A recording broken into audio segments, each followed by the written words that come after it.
Hello అందరికీ. Last video మీరు చూసుంటే దానికి ఇది కంటిన్యూషన్ పార్ట్ అనమాట. సో, టెంపుల్ నుంచి బయటికొచ్చిన తర్వాత సో, చాలా స్వెట్టింగ్ అనిపించింది నాకైతే అంత నైట్‌లో కూడా. 8:30కేమో నేను బయటికొచ్చాను.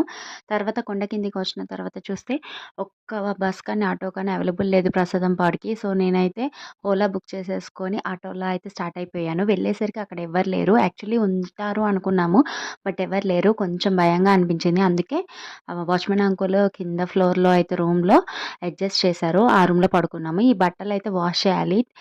అవి వాష్ చేశాక ఇంకా కిందకైతే పడుకోవడానికి వెళ్ళాము. నెక్స్ట్ డే మార్నింగ్ అనమాట ఇంకా లేచి పైకైతే వచ్చేసాం పెంట్ హౌస్‌కి. అప్పటికే చాలామంది వస్తున్నారు హాస్పిటల్ విజిట్ కోసం. కొంతమంది రెస్ట్ తీసుకుంటున్నారు. ఈ హాస్పిటల్‌కి మెయిన్‌గా లాంగ్ నుంచి వచ్చేవాళ్ళే ఉంటారు. సో, బ్రేక్‌ఫాస్ట్‌కి టైం అయింది కాబట్టి నేను బయటకొచ్చేసాను. సో, ఇడ్లీ అవైలబుల్ లేదు. అందుకే మైసూర్ బజ్జీ అండ్ టీ కోసం అయితే వచ్చేసాను. సో, మొత్తానికైతే మా వారొచ్చేసరికి నేను, మా అత్తయ్య అయితే బ్రేక్‌ఫాస్ట్ అయితే ఆ రోజు ఫినిష్ చేసేసాము.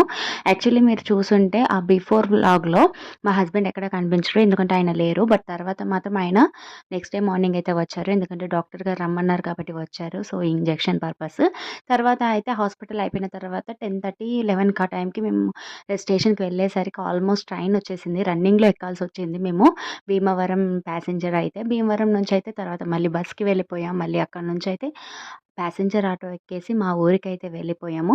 సో, మొత్తానికి విజయవాడ వ్లాగ్ అయితే అలా అయిపోయిందనమాట. సో, అనిపించింది. సో, మా హస్బెండ్ వస్తారని అనుకోలేదు. వచ్చారు. ఆయన వచ్చిన తర్వాత ఇంకా కొంచెం మంచిగా అనిపించింది. జర్నీ అనేది ఈజీగా అయిపోయింది.